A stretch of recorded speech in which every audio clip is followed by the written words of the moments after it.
Hey y'all, hey, I'm back. Had to take my ponytail out. My hair wanted to be free, okay? Had to let her loose. Um,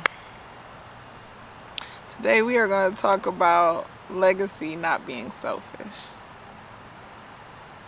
We look at people that leave something behind for their family. And until God had me working on it, we all think like, dang, why our grandparents or parents didn't set things up for us to be in a better place, and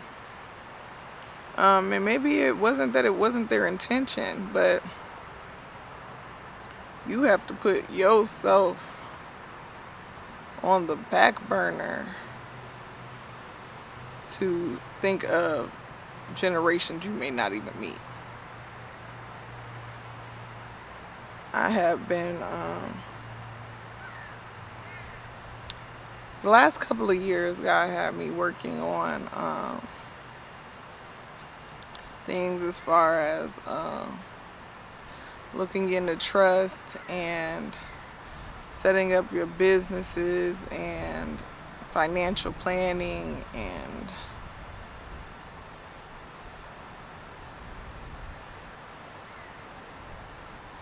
just being a better person, just really being a better person all around. God has really been working on me the last couple of years on those things. And it's coming into a place where I'm following through on the things that I have been learning.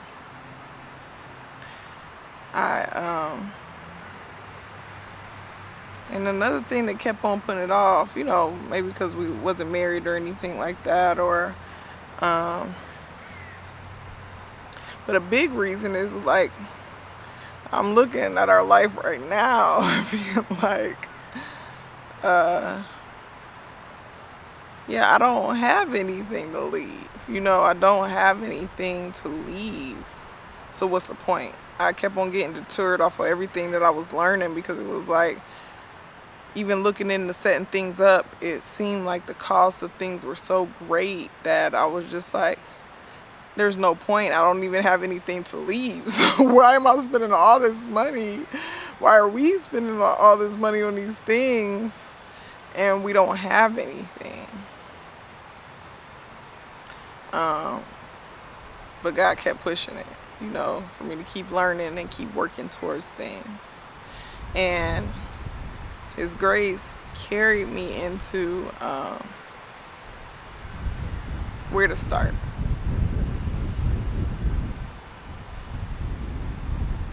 God is so good. God's grace carried me into where to start and how to get it going. And that just kept on playing in my mind, like legacy can't be selfish. And me and my husband love a good trip. Okay. We gonna travel. I'm not saying put everything aside, but before we go on this next trip, these things have to be taken care of. That's on my mind right now. And it will be. And even with like the things like my flesh craves, like the things I want to eat and the things that get me off track, I gotta straighten it out so it's not a struggle for the people that come from me. I think we forget a lot of the time that those things are taught. The way we handle our emotions is taught. The way that we handle disagreement is taught. The way that we handle relationships is taught.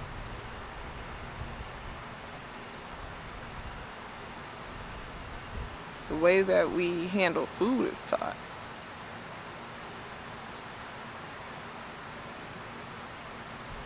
And just coming to talk to y'all about,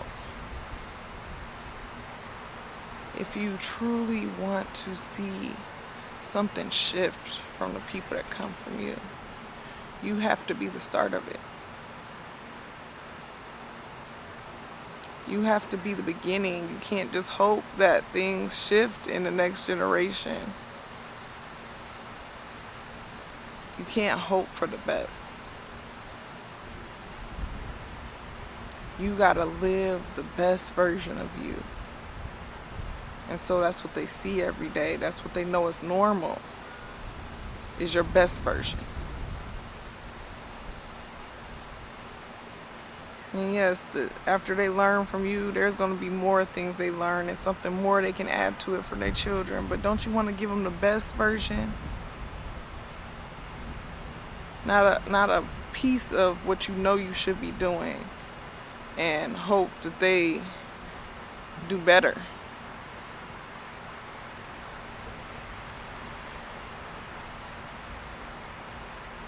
I have been having wild dreams. Things are so chaotic in my family right now. Not my home. Not between me and my husband, but in my family. With my mother and my siblings, warfare is hitting hard. With my father, warfare is hitting so hard.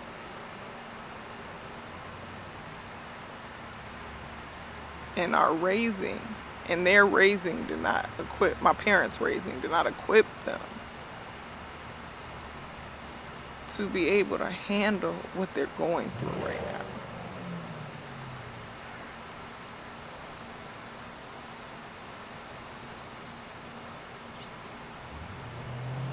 And I thank God for the grace and mercy that's been put on my life for me to feel, for God to allow me to feel. If you do not change things now, what you see happen in your life, you will not be able to handle.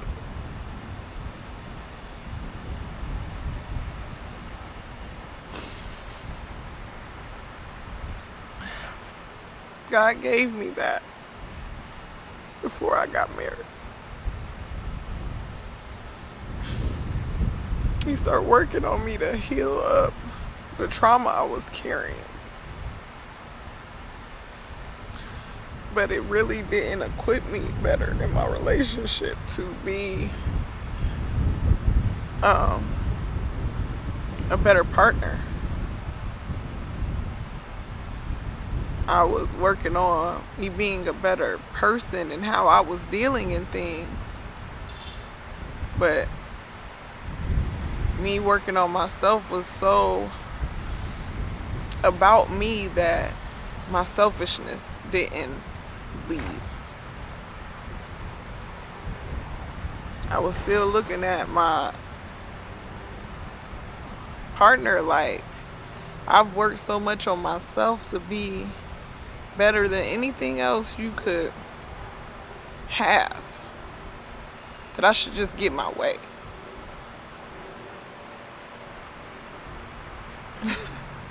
That's not reality. We are in a partnership that is going to always be give and take. And some days your partner doesn't have anything to give. Some days you don't have anything to give. And that's where partnership carries you through those times. So yeah, God put a good old a good old whipping on me before I got married. And it's not that there's not going to be always things that we have to work on and grow in, but I know how to be a partner now.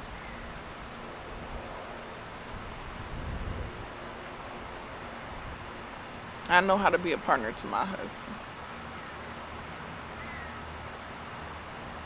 And we'll constantly learn that in the changing years, we're always going to be growing, and we're always going to have to continue to learn each other. But one thing I know is that I will continue to learn him.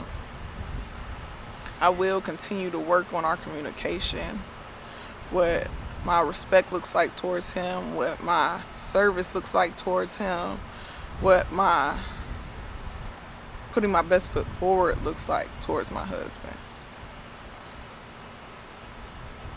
For my children to be able to see that and know what partnership is, that they won't be confused about it.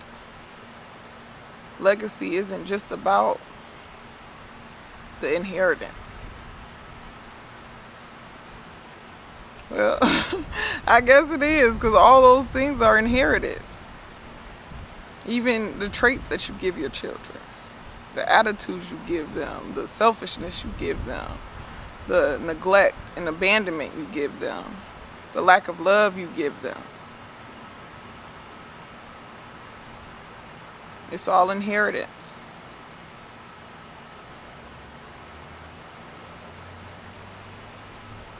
I just hope that this conversation will trigger in your mind, what inheritance are you leaving behind?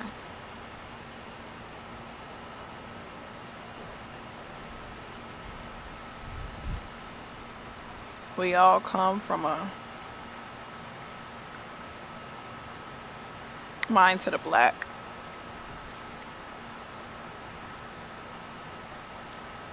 Let me replace that. Not all of us do. For the most part, we do. Even emotionally and mentally. The lack of something. And because of that, a lot of us, because we come from lack, we're comfortable in giving lack, or comfortable in a place of not offering more. And that's financially, mentally, emotionally, physically. And it's just not right. Legacy has to be something, when you think of, you want to put all the bad parts of you down.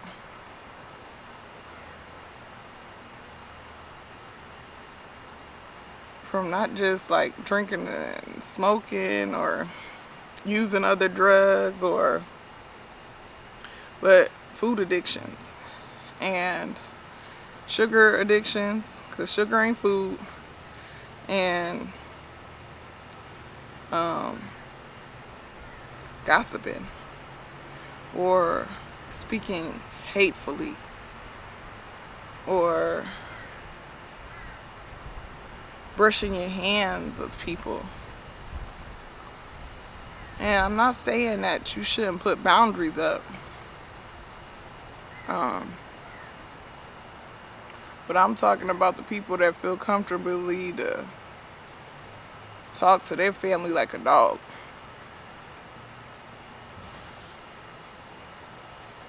It's not right. And your children see that. And you're making that comfortable for them. Not handling your trauma. Not handling your pain.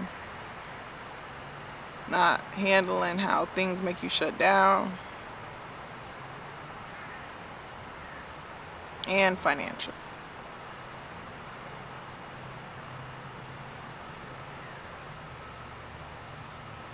I know that we have gotten to a place where it's like, I can't provide for you when you get grown. And a lot of people ready to leave out at their home when they get grown because they want to live something different. Or get away from what's going on in their home. But we have to get into a place where we're comfortable with generations being in the home together again.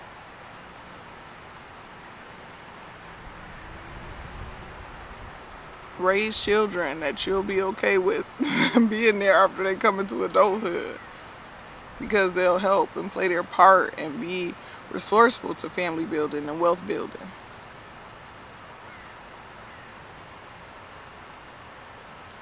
Be okay with not putting your parents in a home, but taking them in.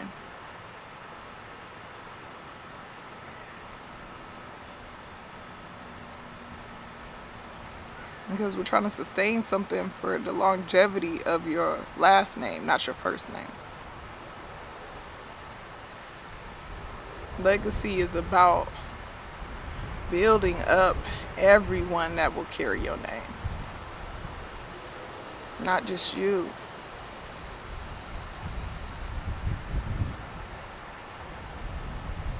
You have to be prepared to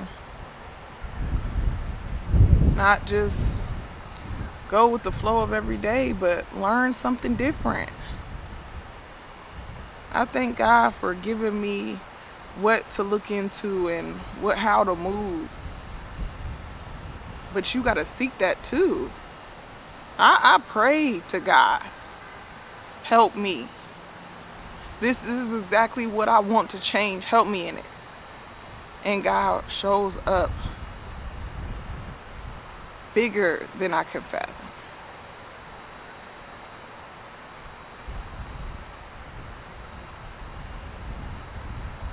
I hope this shifted something in you today, that you will start moving differently for everyone how to carry your last name. I know what I deserve. I know what you deserve. I love y'all.